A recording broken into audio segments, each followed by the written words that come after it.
Hello, everybody. Today we're reading the whole story of the Halloween mummy murder. But later today, you're going to expect a full read of this, but along with all the other of the collective 3 stories overall. So let's get started. Though, do please like, subscribe, and yada yada. So let's move on.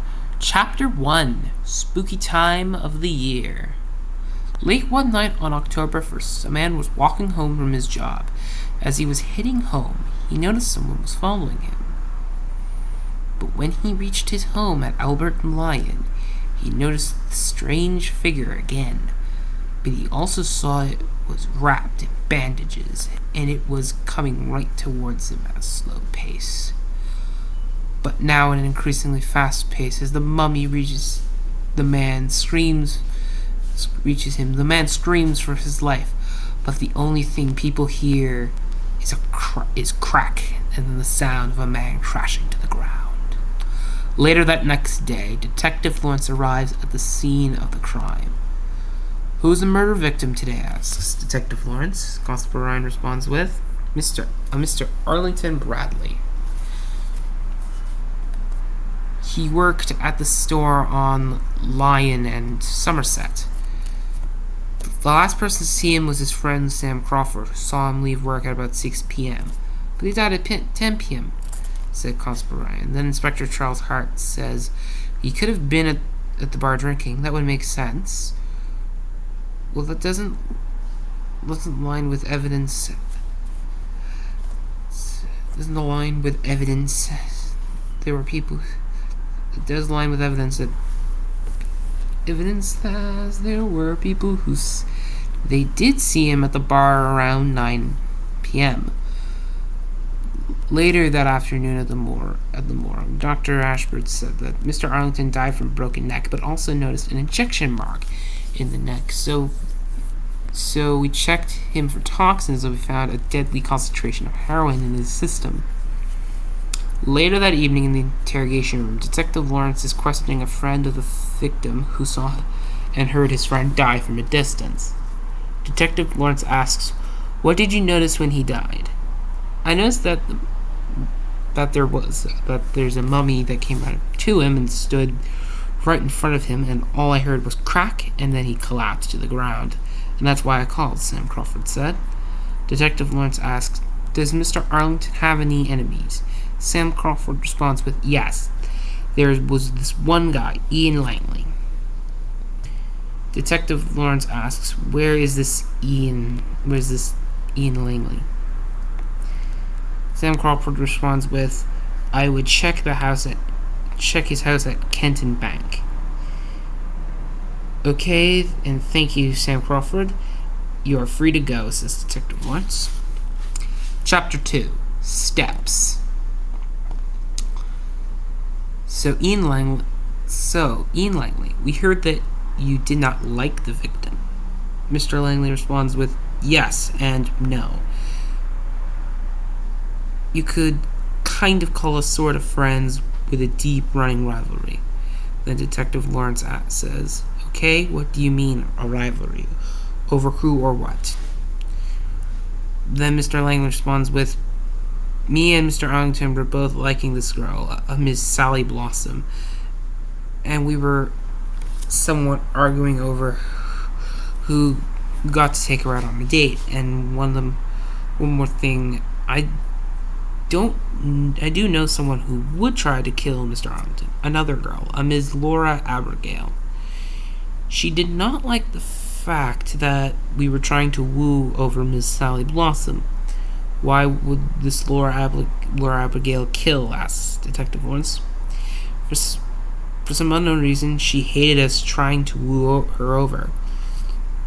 "Thank you for your time, Mr. Langley. You're free to go."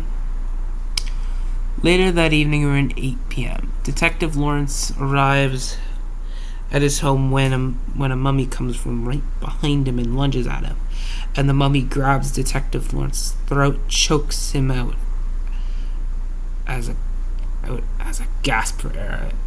For Detective Lawrence is gasping for air.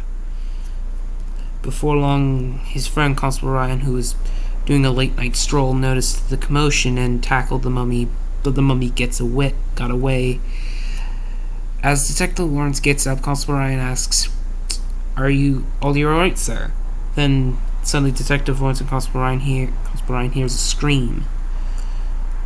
And they rush to the scene only to find a dead Mr. Langley, with a broken neck and an injection mark was also there. Later the next day at the morgue, Dr. Ashford says to Detective Lawrence, Mr. Langley died from a broken neck and poison. Inspector Hart says, This is going on long enough. We need to catch this criminal now.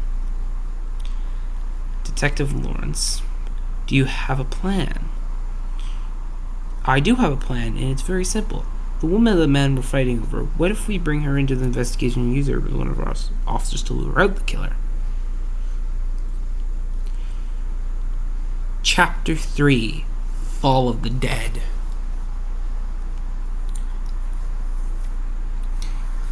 Later that evening at the Chateau Laurier, Detective Lawrence is with Sally Blossom, and Detective Lawrence says, Okay, Sally, I'm going to pretend to flirt with you so we can draw out the killer. Sally's response is, But what if the killer tries to kill me? Then Detective Lawrence responds with, You do not have to worry about that because the killer will be after me, not you. Sally says, Thank you for clearing that up. And they realize it's time and they leave the hotel and get a cab back to the detective's house. As they are on their way home, they start to notice someone following them, and Detective Lawrence responds with, Well, that's good, the mummy's following us. Then a few minutes later, they reach home and depart from the cab, and wait for about a minute. And then, as they head in, they notice that the mummy is starting to approach them.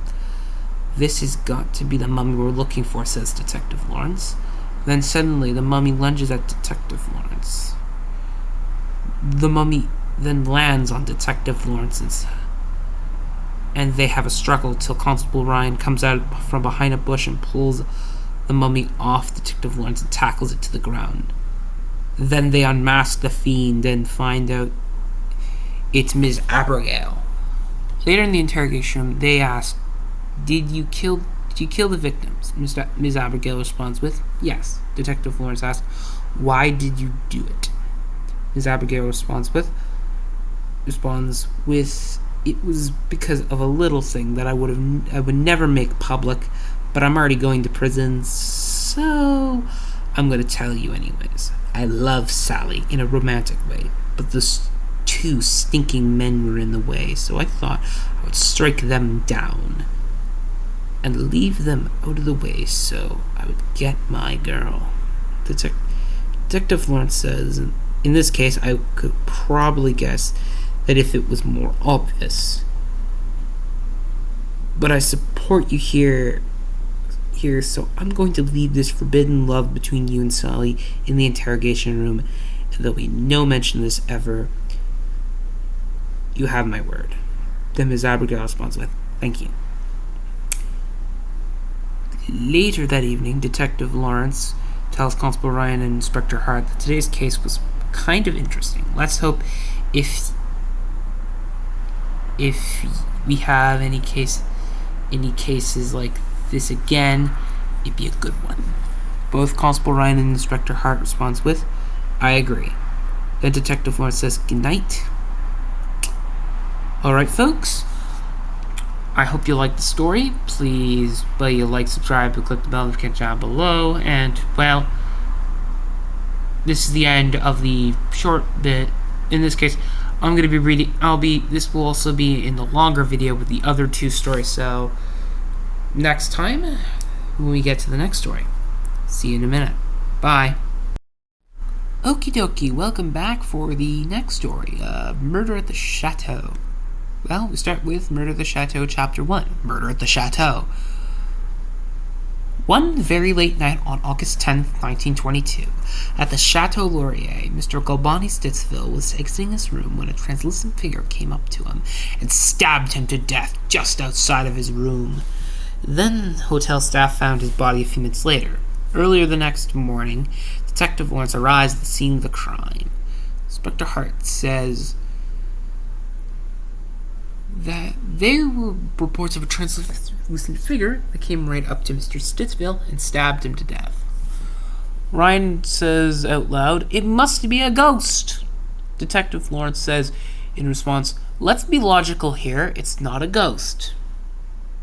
Ghosts are not real." Inspector Hart says, "Please do not cause fear in the public." Later at the morgue, Dr. Ashbridge found that the stab wound did not kill him. It was a heart attack that killed him. Detective Lawrence asked, how could the heart attack kill him but not the stab wound? Dr. Ashbridge said being jumped and probably stabbed by the attacker probably startled him so much that he went to cardiac arrest and probably died of shock before blood loss could kill him.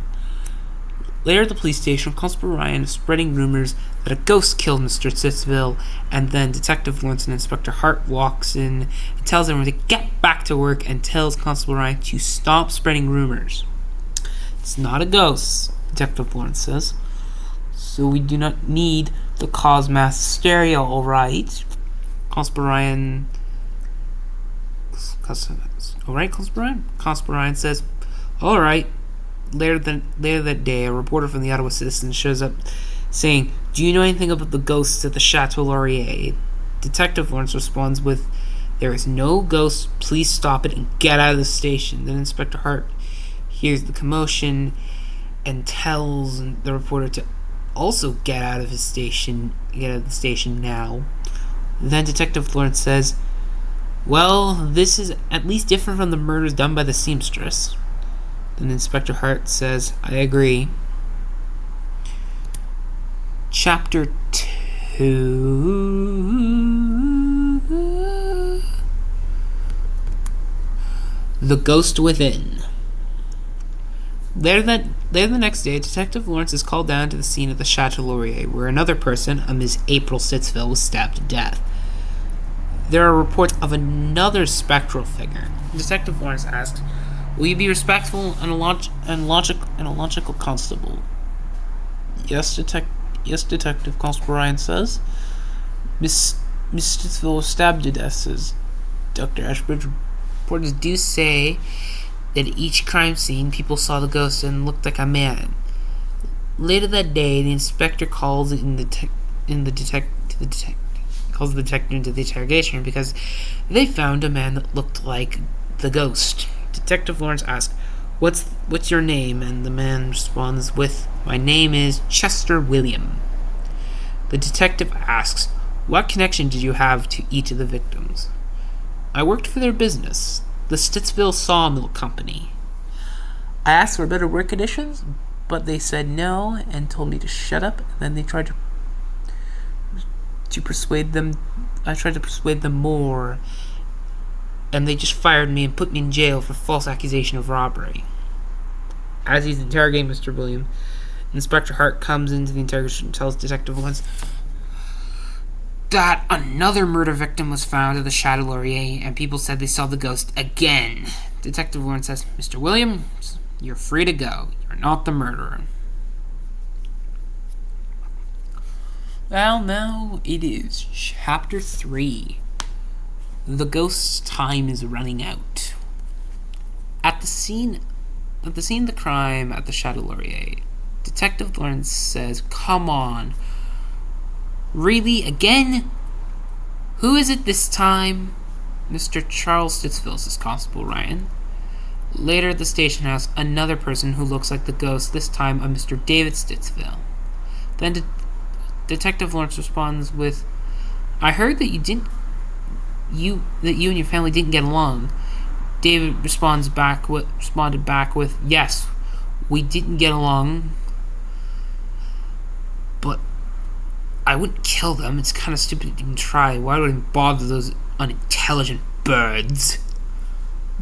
It seems you really hate them quite a lot, says Detective Lawrence. Then David responds with, I hate them, but I just have not been around them in quite a long time.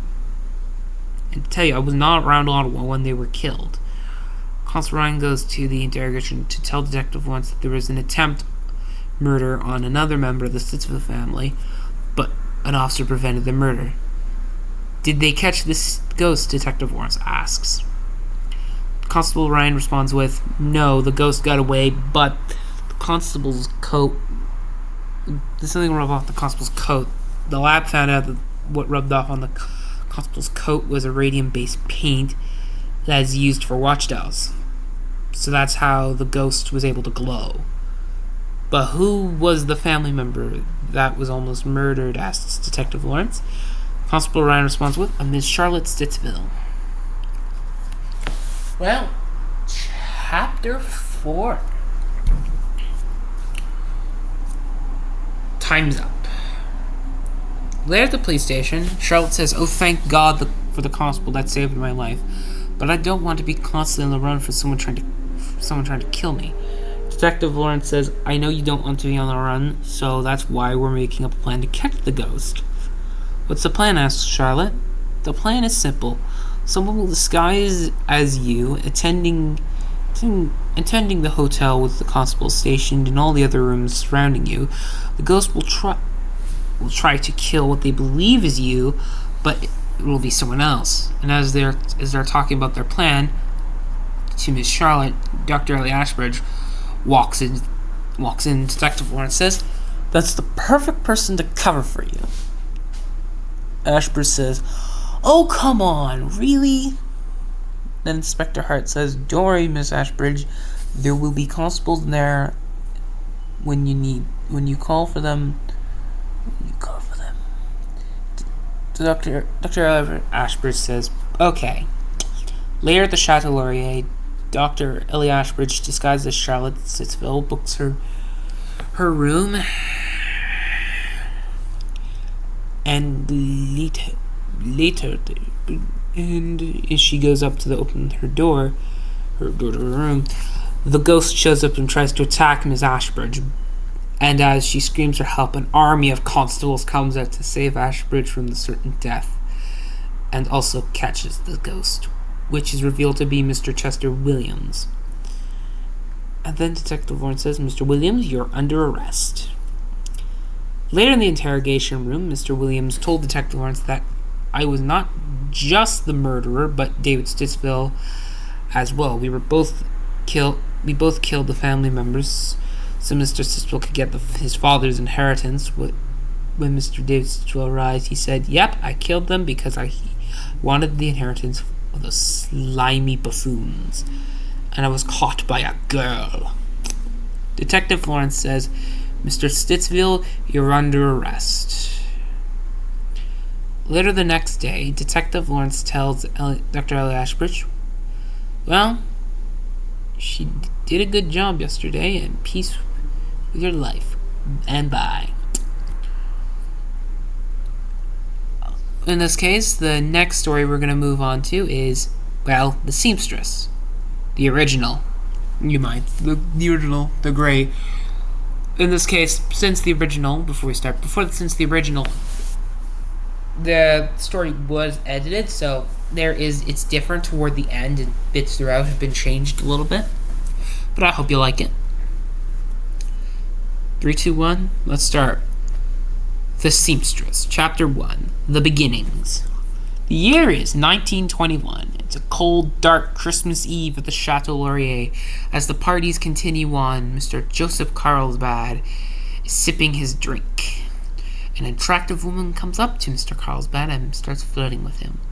Captivated by her, he invites her up to his hotel room, and after they make love, later, as the woman and the man are sleeping, she wakes up and stabs the man to death. After she has finished the deed, she sneaks out of the hotel room to get away with her first murder. The next morning, the bouncer comes to the room and finds the body of Mr. Carlsbad. He calls the police, and they arrive at the hotel about 9 a.m. Detective Lawrence Charles Lawrence. Detective Lawrence Charles Lawrence arrives at the scene of the crime. First thing Detective Lawrence sees is something stitched upon the stabbed victim, which says, "The Seamstress." Lawrence says, "In my time as a detective, I have never seen a murder like this before." Later in the morgue, the morgue attendant, Dr. Ellie Ashbridge, told the detective that the victim was 40 years old and had died somewhere around 3 a.m. last night, and told Detective Lawrence that other than the knife wound, nothing else killed him. No abnormalities or anything. Other than that, the trail went cold for a day. The next day, Boxing Day, another victim was found in the room of the Russell house. A Mr. Jackson Orleans, 45 years of age, shot to death and had something stitched up onto him.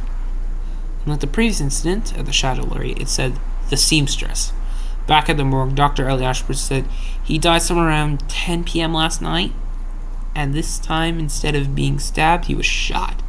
Now, 2 victims. The police had to really get going on this case. They asked with an eyewitness in the room, in and around the rooms, and they mentioned that there was a lady that was coming out of Mr. Carl's bedroom, and very similar just one coming out of Mr. Orleans' room that the Russell has. Now, as they have the potential suspect, they just need to find her. That's easier said than done. Chapter 2. The Pile Keeps Growing. New Year's Eve at the Chateau Laurier, and it's very late at night. Some boom as it hits 12, and the fireworks fly. Now it's January 1st, 1922. Around 2 a.m. in the morning, there was a tussle heard in the room 302, and as people called and complained, staff were called up to the room, and they found the body of Mr. Ellie Cumberland in an open window. Later at the morgue, Dr. Ashbridge said that Mr. Cumberland was stabbed and disemboweled. Again, also seamstress's symbol stitched upon his body. Later that day, the cops found a woman that looks like the description of the seamstress. Detective Lawrence interrogates this woman, whose name is Ms. Louise Shepherd. Ms. Louise denies at all being at the 2 locations, saying, "On those days, I was at home with my family, so I've no time to be over at the Chateau Laurier at the Russell house.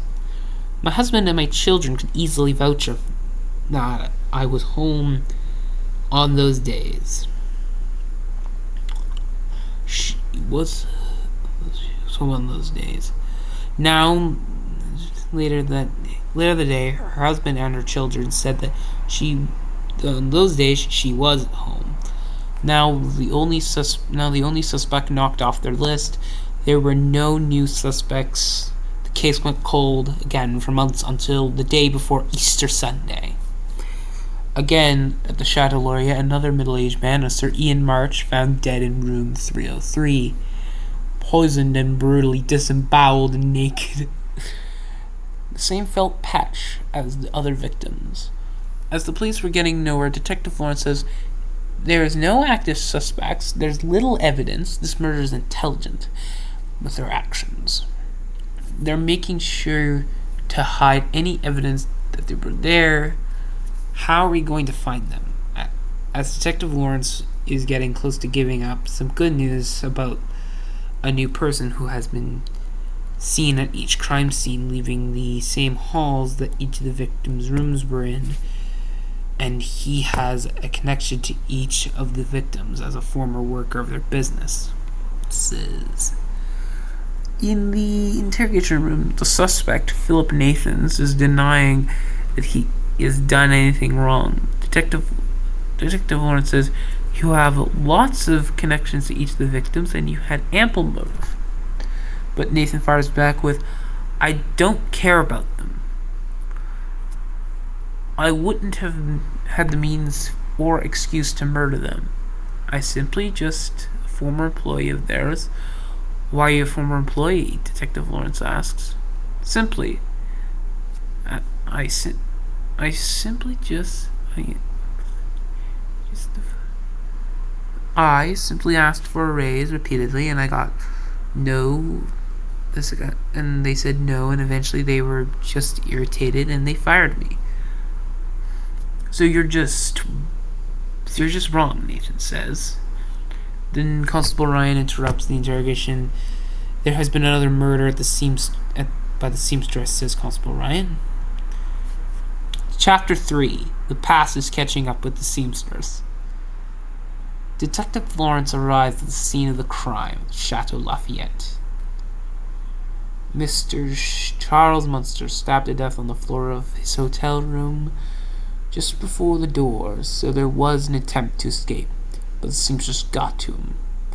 Now with five victims, public outcry was growing louder and louder to solve the sister before any more were killed. Then comes an idea from Constable Ryan. He will go as a guest at the Chateau Laurier and hopefully bait the seamstress into a trap. Constable Ryan disguised himself as a bank owner, Philip Wilson. Then, collecting his hotel key room, cops will be stationed in and around the hotel.